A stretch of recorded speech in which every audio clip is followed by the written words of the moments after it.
আসসালামু আলাইকুম এভরিওয়ান। অযোগ্য ভালোবাসা গল্পের ৩ নম্বর পর্ব। তো চলো বেশি কথা না বলে গল্প শুরু করা যাক। মিতু বলল, আপনার কি গার্লফ্রেন্ড আছে স্যার? আমি বললাম, তুমি এসব জেনে কি করবা? মিতু বলল, আমি না আপনার স্টুডেন্ট, আপনার সম্পর্কে আমি কি কিছু জানতে পারি না? আমি বললাম, তাই বলে এসব কেউ জিজ্ঞেস করে? মিতু বলল, আমি করি। স্যার এখন বলেন প্লিজ। আমি বললাম, এত করে যেহেতু বলছো তাহলে শুনো, আমার কোনো গার্লফ্রেন্ড নাই। মিতু বলল, সত্যি স্যার? আমি বললাম হুম। মিতু একটু খুশি হয়ে বলল, ইয়াহু। আমি বললাম, আমার গার্লফ্রেন্ড নাই দেখে তোমার খুশি হওয়ার কারণ কি বুঝতে পারলাম না। মিতু মিনমিন করে বলল, আপনি তো আমার ভালোবাসা, আপনার গার্লফ্রেন্ড নাই তো আমার লাইন ক্লিয়ার। আমি বললাম, এই মিতু কি মিনমিন করছো? মিতু বলল, আচ্ছা স্যার, আমাকে সুন্দর লাগছে না? আমি বললাম, হুম। আসলে এতক্ষণ খেয়াল করি নাই যে মিতু শাড়ি পরে আসছে। এক কথায় অসাধারণ লাগছে তোমাকে। মিতু বলল, হুম, অসাধারণ বললেই হলো? এটা বলতে পারেন না তোমাকে আমার বইয়ের মতো লাগছে? ধন্যবাদ স্যার। আমি বললাম, আগে তো বলছিল স্যার ডাকবা না, এখন আবার স্যার ডাকছো? মিতু বলল, আমি যখন খুশি যা পারি তাই ডাকবো। আমি বললাম, তোমার সাথে এত কথা বলতে পারবো না। মিতু বলল, স্যার আমি কিছু প্রশ্নের উত্তর জানতে চাই। আমি বললাম, হুম বলো, কি জানতে চাও? মিতু বলল, আচ্ছা স্যার, আইবি থেকে ভি বাদ দিলে কি হয়? আমি বললাম, এটা তো খুবই সিম্পল, আই থাকে। মিতু বলল, লাভেরিয়া থেকে এরিয়া বাদ দিলে তাহলে কি থাকে? আমি বললাম, লাভ থাকে। মিতু বলল, আর ইউরোপ থেকে রোপ বাদ দিলে কি থাকে? আমি বললাম, ইউ থাকে। মিতু বলল, এখন বাদ দিয়ে যে শব্দগুলো ছিল সেগুলো প্রথম থেকে বলেন তো, দেখি আপনার মনে আছে কিনা। আমি বললাম, ওই প্রথম শব্দ আই, তারপর লাভ, পরে ইউ, সব মিলিয়ে আই লাভ ইউ। মিতু বলল, I love you too Ranija. আমি বললাম, এই কি সব উল্টাপাল্টা প্রশ্ন করো? আবার বলো আই লাভ ইউ টু। এসবের মানে কি? তুমি এখনো পিচ্চি মেয়ে, এখনো মুখ টিপ দিলে দুধ পড়বে। সে আসছে উল্টাপাল্টা কথা বলতে।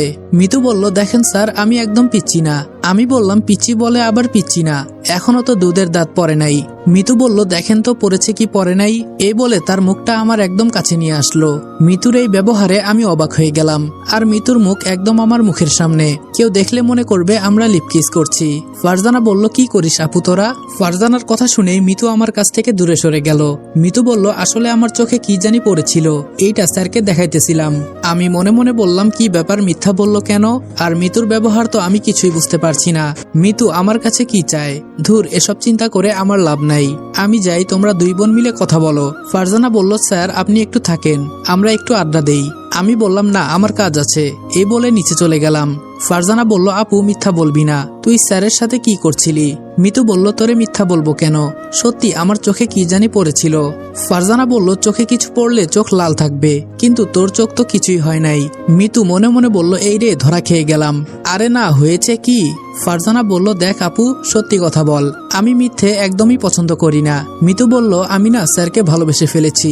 ফারজানা বলল, কি বলিস, তোর মাথা খারাপ হয়ে গেছে? মিতু বলল, হুম, সত্যি আমি স্যারের প্রেমে পড়েছি। ফারজানা বলল, কিন্তু ভাইয়া মেনে নিবে তোকে? মিতু বলল, এই জন্যই তো এত কিছু করছি। ফারজানা বলল, হুম, দুলাভাই খুব কিউট আছে। মিতু বলল, আচ্ছা নিচে চল, অনেকক্ষণ এখানে দাঁড়িয়ে আছি, এখানে থাকতে আর ভালো লাগছে না। ফারজানা বলল, আমি থাকলে ভালো লাগবে কিভাবে? স্যার থাকলে ঠিকই ভালো লাগতো। আম্মু বলল, রনি, এই রনি। আমি বললাম, হুম আম্মু, এত ডাকছো কেন? আম্মু বলল, তোর রেজাল্টের খবর কি? আমি বললাম, কালকে দিবে। আম্মু বলল, রেজাল্ট পাওয়ার পর কোথায় ভর্তি হবি? আমি বললাম, আম্মু একটু চিন্তা ভাবনা করে দেখি। রাতে মিতুদের পড়াতে চলে গেলাম, প্রতিদিনের মতো পড়াচ্ছি। মিতু আজকে আমার সামনে বসেছে, আর ফারজানা সাইটে। হঠাৎ আমার পায়ে কে জানি পা দিয়ে ঘষতেছে। আমি ফারজানার দিকে তাকিয়ে দেখি মনোযোগ দিয়ে পড়ছে, মিতুও মনোযোগ সহকারে পড়ছে, তাদের এসবের কোনো খেয়াল নাই। কিন্তু আমার পা ঘষছে কে?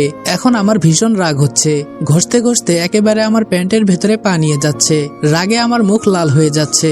এত বড় সাহস কার হলো? নিচেও আবার তাকাতে পারছি না। আমি বললাম, এই তোমরা দুই বোন বলো তো, একটা মানুষের শরীরে পা কয়টা?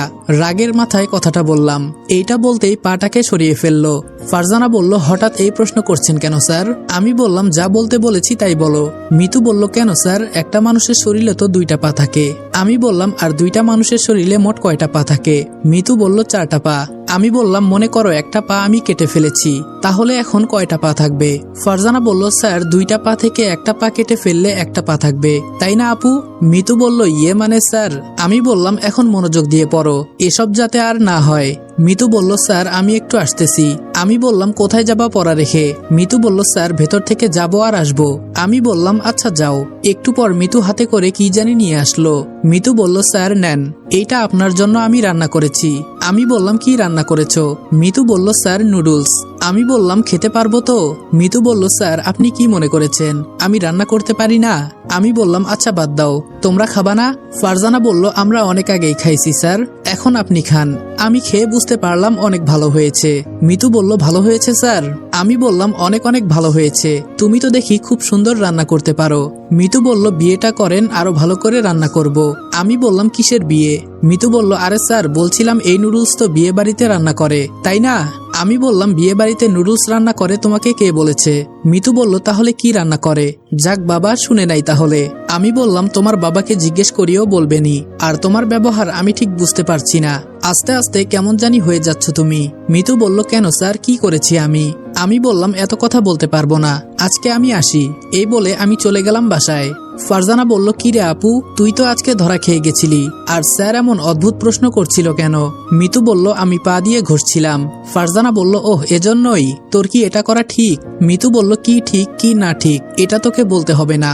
ফারজানা বলল তাহলে প্রপোজ করে দে। মিতু বলল পরীক্ষার পর, না হলে পড়াতে আসবে না। সকালে ঘুম থেকে উঠে ফ্রেশ হয়ে খাওয়া দাওয়া করে দোকানে চলে গেলাম। ফাহিম বলল কি খবর রনি? আমি বললাম এই তো ঠেলাগাড়ির মতো। তোর? ফাহিম বলল ভালো। আমি বললাম আজকে না আমাদের বেতন দেওয়ার কথা ছিল, কিন্তু মালিক কই আজকে? ফাহিম বলল আজকে আসবে না, কোথায় জানি গেছেন উনি। আমি বললাম তাহলে আজকে দুইজনই থাকতে হবে। ফাহিম বলল হুম। আমি বললাম ফাহিম আমার মাথায় একটা বুদ্ধি আইছে। ফাহিম বলল কি বুদ্ধি? আমি বললাম তোর গার্লফ্রেন্ডের ফেসবুক আইডি সার্চ দে, তাহলেই তো হয়ে যায়। ফাহিম বলল পৃথিবীতে সাদিয়া নামের কত আইডি আছে তার কোনো ঠিক নাই, পরে দেখা যাবে এক সাদিয়াকে রেখে আরেক সাদিয়ার সাথে প্রেম করছি। আমি বললাম এইটাই তো ভালো, দুইটা গার্লফ্রেন্ড হয়ে যাবে। ফাহিম বলল এত গার্লফ্রেন্ড দিয়ে আমি কি করব বেটা, পারলে তুই কর। আমি বললাম না ভাই দরকার নাই, কথা বলি আর সদাই বিক্রি করি। দেখতে দেখতে 12টা বেজে গেল। ফাহিম বলল কি রে রনি, 12টা তো বেজে গেল, তোর রেজাল্টের খবর কি? আমি বললাম দাঁড়া দেখতেছি, বলে ফোন দিয়ে সার্চ দিলাম, দেখি আলহামদুলিল্লাহ পাশ করেছি। ফাহিম বলল কি খুশি মনে হচ্ছে? আমি বললাম হুম অবশ্যই অনেক খুশি। আমি বললাম হুম অবশ্যই অনেক খুশি, জিপিএ 5 পাইছি। ফাহিম বলল তাহলে তো খুব ভালো, মিষ্টি খাওয়া? আমি বললাম বেঁচে থাকলে খাওয়াবো নে। ফাহিম বলল বাড়িতে যাবি না? আমি বললাম না রে, আজকে এমনিই মালিক আসে নাই, তোরে একা রেখে কিভাবে যাই বল? ফাহিম বলল যা সমস্যা নেই, আমি একাই পারবো। আমি বললাম আরে থাক, তোরে কষ্ট দিয়ে লাভ নেই। এই বলে কাজ করতে লাগলাম। বিকাল 4টা বেজে 15 মিনিট হয়ে গেল। হঠাৎ 2টা পুলিশের গাড়ি আর মাঝখানে একটা মাইক্রো। পুলিশগুলি গাড়ি থেকে নেমে মাইক্রোর দরজা খুলে দিল। ফাহিম বলল রনি এটা সেই দিনের মেয়েটা না? আমি বললাম হুম তাই তো আমার মনে হচ্ছে, মন্ত্রীর সাথে যে মেয়েটা ছিল সেই মেয়েটাই তো। ফাহিম বলল হুম এই সেই মেয়ে যে মন্ত্রীর সাথে ছিল।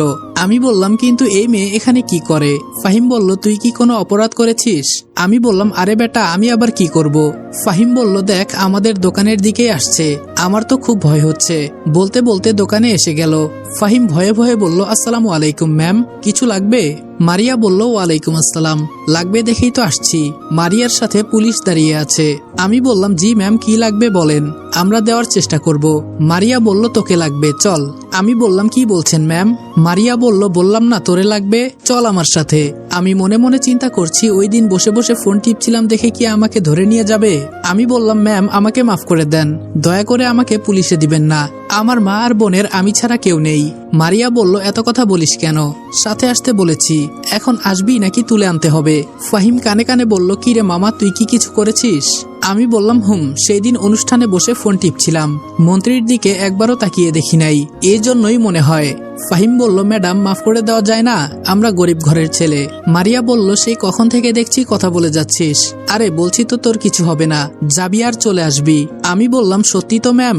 মারিয়া বলল হুম, সময় নষ্ট না করে এখন চল। আমি দোকান থেকে বের হলাম, মারিয়ার সাথে মাইক্রোতে বসলাম, সাথে সাথে মাইক্রো চলতে লাগলো। আমি বললাম কিছু মনে না করলে একটা কথা বলতে পারি ম্যাম? মারিয়া আমার দিকে চেয়ে বলল হুম বল। আমি বললাম আমাকে কোথায় নিয়ে যাচ্ছেন ম্যাম? মারিয়া বলল ম্যাডাম বলছে তোরে নিয়ে যেতে। আমি বললাম ওই যে মেয়ে মন্ত্রী যার সাথে আপনি থাকেন। মারিয়া বলল মেয়ে মন্ত্রী কি রে, সম্মান দিয়ে কথা বল, ম্যাডাম বলবি ম্যাডাম। আমি বললাম ঠিক আছে, কিন্তু কেন আমাকে তার কাছে নিয়ে যাচ্ছেন? মারিয়া বলল কি জন্য তোরে ডাকছে আমি বলতে পারবো না। মনে মনে বলল বলে দিলে তুই পরে যেতে চাইবি না। আমি বললাম আচ্ছা আপনার নাম কি ম্যাম? মারিয়া বলল নাম দিয়ে কি করবি? আমি বললাম কোনো সময় বিপদে পড়লে যদি আপনার নাম বলে বাঁচতে পারি তাহলে তো ভালোই হয়। মারিয়া বলল আমার নাম মারিয়া, আর তুই এত কথা বলিস কেন, চুপ করে বসে থাক। আমি বললাম আমার নাম রনি। মারিয়া বলল আমি তোরে তোর নাম বলতে বলেছি? আমি বললাম একসাথে বসে যাচ্ছি, পরিচিত তো হওয়া দরকার। আসলেই মারিয়ার সাথে বসে কলিজায় একটু সাহস এলো। মারিয়া বলল, এই তোরে কি পুলিশের গাড়িতে দেওয়া লাগবে? আমি বললাম না না, এই যে চুপ করলাম।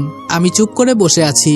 কিছুক্ষণ পর গাড়ি একটা বাসার সামনে গিয়ে থামলো। পুলিশ এসে দরজা খুলে দিতেই আমি গাড়ি থেকে নামলাম।